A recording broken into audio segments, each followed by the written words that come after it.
A young woman crashes her car on a desolate road of a freezing winter night. Police arrive within minutes, but she's gone. No footprints, no blood, no signs of a struggle, just an empty car and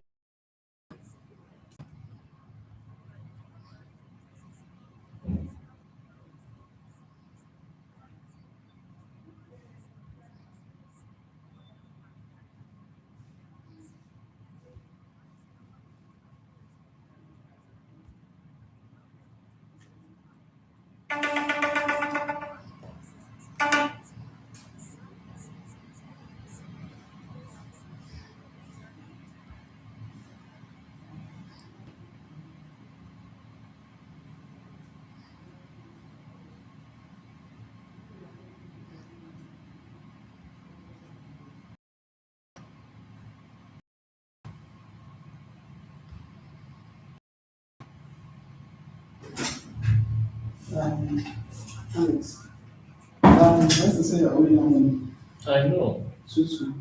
I don't feel bad. It's not doing on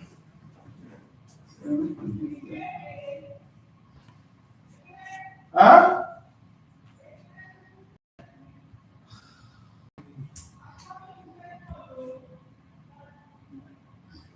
What did she say?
No,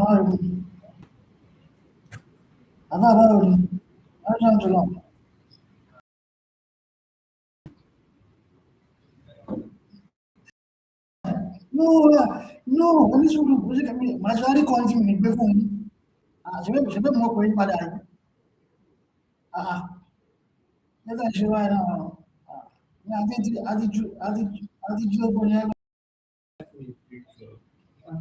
No, I did you open your money me. Look at you. Bow in the back, bow in the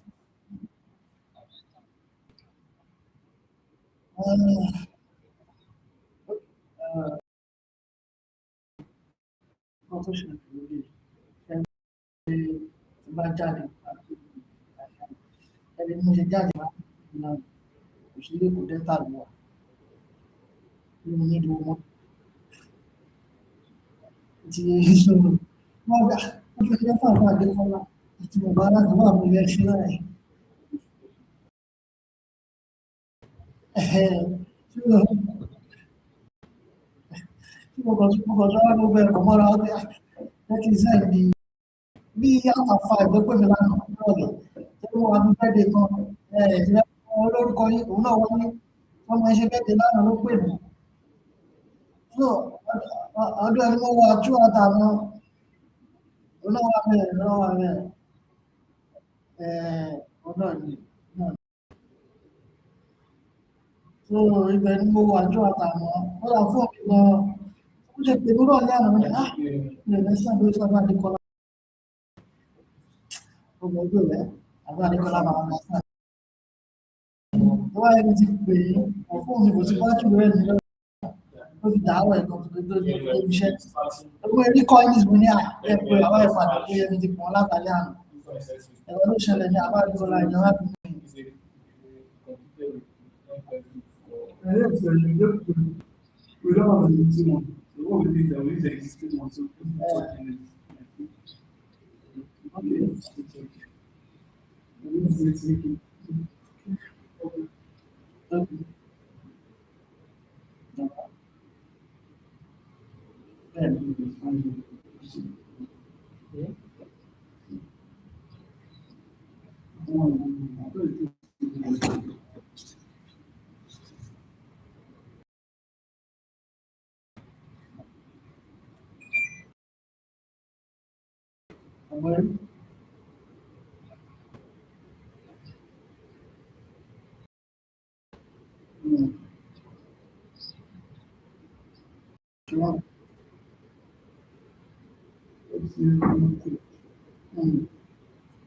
Philip and Megan on I-95 as they were driving to Fox Casino in Connecticut. Inside his car, zip ties. He was young, brilliant, on his way to becoming a doctor. He wore white coats by day and a chilling mask by night. He seemed like the perfect student with a charming smile and a bright future. But behind closed doors, something twisted was brewing. A hotel room, a woman strangled, another tied up and left in fear, a laptop traced, and a string of escort ads on Craigslist that led to a trail of terror. Philip Markoff, the Craigslist killer, a man who lived life until it shattered. Welcome to Whispers of Crime. And tonight we ask the question, how does a future doctor become a monster? Philip, American dream incarnate, tall, clean cut, academic, born in 1986 in Sherrill, New York. Philip grew up in a quiet town, excelling in school and rarely getting into trouble. He graduated at the top of his high school class, earned awards. Tutors praised him. His classmates described him as a little awkward, but polite and studious. After undergraduate in the Albany, he went on to Boston University School of Medicine. That's no small feat. At BU, he met Megan McAllister, a fellow medical professional. They began dating almost immediately. Within a year, they were engaged. Megan believed she had met her soulmate. Philip was attentive, supportive, ambitious. They were planning their dream wedding in New Jersey. Everything looked perfect on the outside, but something else was growing on the inside. In 2009, Craigslist was booming. It was a place for everything: apartments, furniture, jobs, and even escort services, hidden behind euphemisms like massages or companionship. And somewhere along the way, Philip discovered those ads. But he wasn't just looking for pleasure. He was hunting. On April 10th, 2009, Julissa Brisman, a 26-year-old aspiring model and masseuse, advertised her services on Craigslist. She offered massages in hotel rooms throughout Boston. That night, she met a client at the Marriott Copley Place Hotel. He seemed normal, clean, young, until he attacked her. Hotel guests heard screams. Someone called 911. Police arrived to find Julissa Brisman brutally beaten and shot 3 times in the torso. She died hours later. The killer had vanished. There were no immediate suspects, but there were clues. Surveillance footage showed a tall, blonde man in a baseball cap calmly entering and exiting the hotel. He carried a duffel bag. That image would soon circle the nation. Just 4 days earlier, on April 10th, another woman had met the same man. Trisha Leffler, an escort from Las Vegas, had placed a similar ad. She met him at the Westin Hotel in Boston, but she didn't die. She survived. Philip had tied her up at gunpoint, robbed her, and fled. But he left behind a major lead surveillance footage, fingerprints, and cell phone pings. The police began to connect the dots. The MO was similar. Young, attractive escorts, hotels in busy areas, robbery, restraint, violence. The killer was methodical, calm, efficient, but he made one mistake: a traceable email account. Investigators traced one of the email addresses used to schedule appointments to a Gmail account. The IP logs pointed to an internet connection at Boston University Medical Center. Further tracking led them to a name: Philip Markoff. He matched the surveillance photos perfectly. On April 20th, 2009, just 10 days after Jaleesa's murder, police stopped Philip and Megan on I-95 as they were driving to Foxwoods Casino in Connecticut. Inside his car, zip ties, a gun, duct tape, ammunition, a hollowed-out book, a laptop. Philip was arrested on the spot.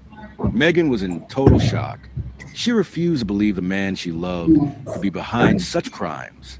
"He's a beautiful person," she told the media. "He could never hurt anyone." But the evidence told another story. As detectives searched his apartment, they found more disturbing clues: hidden underwear, latex gloves, stolen belongings. Philip had been living a double life. By day, he studied medicine. By night, he was stalking women. He had created fake email accounts, scheduled appointments under false names. He didn't always kill, but when he did, it seemed to be escalating. Psychologists speculated about his motives: power, control, rage. Had he been living with a suppressed dark side for years, only to finally act out? Some believe the stress of medical school, a fear of inadequacy, or even addiction to gambling may have pushed him over the edge. But none of that explained the calmness, the precision, the ability to smile one moment, then kill the next. Was he a budding serial killer, or a thrill seeker who got caught after one brutal act? Philip pled not guilty to all. He was held without bail. Megan ended their engagement. His parents stopped speaking publicly. And then the final twist. On August 15th, 2010, Philip Markoff was found dead in his jail cell. He had slashed his wrists with a sharpened jailhouse weapon, stuffed toilet paper down his throat, wrapped his head in a plastic bag. A note was found beside him, in blood on the wall, along with hers. Names, the dates they met, and hearts drawn in crimson. It was the ultimate final act. Some saw it as guilt, others as narcissism. He never stood trial. He never gave a confession. He left behind broken families, unanswered questions, and a case that felt more like fiction than fact. Philip Markoff was 24 years old. We often think we know people. Resumes, engagement photos. But sometimes, evil hides in plain sight. Julissa Brisman never got, but her story still echoes. She was not a mistake, not a casualty. She was a daughter, a dreamer, a human being, and she deserves to be remembered. So does Tricia Leffler, whose courage helped crack the case. The Craigslist killer didn't just commit crimes. He shattered trust. He made the internet feel dangerous. He reminded us that appearances can be deadly illusions. What do you think really drove Philip Markoff? Was he hiding a monstrous side all along, or was he someone who snapped under pressure? Drop your theory in the comments. And if you want more stories, subscribe to Whispers of Crime, where silence ends and the shadows speak.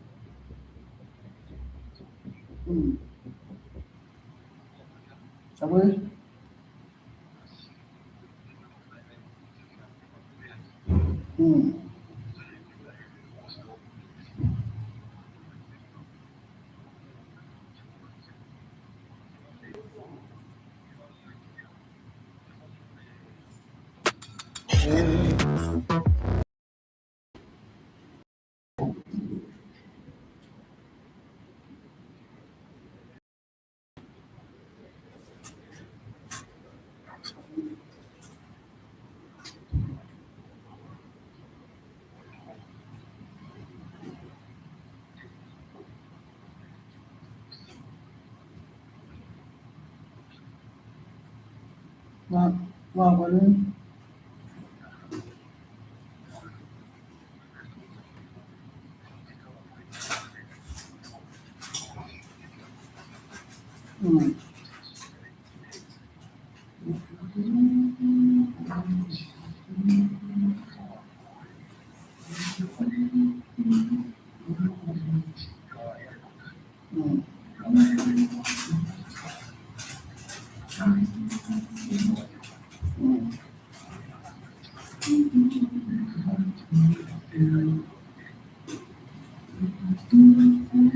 ọ̀rẹ́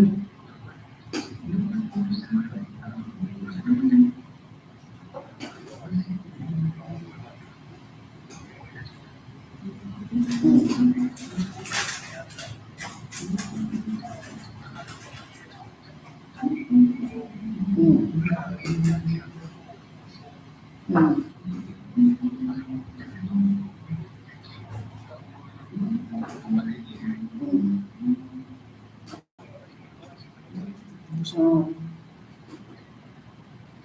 ọ̀rẹ́